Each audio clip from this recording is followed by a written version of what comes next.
A Golden Hammer Award for Outstanding Commercial Metal Project goes to Springtree Restoration for their work on the Cochran Chapel. The Cochran Chapel is Dallas's oldest deeded church.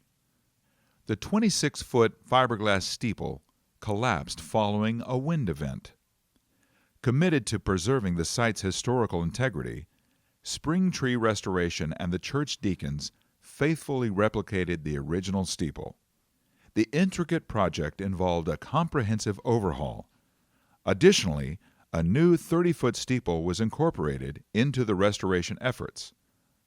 The Cochran Chapel, with its renewed standing seam copper roof, steeple, gutters, and rake trim, stands as a testament to the dedication and expertise required to safeguard the architectural treasures of our past for generations to come. Special thanks to team members Al Babkoff and Jamie Martinez.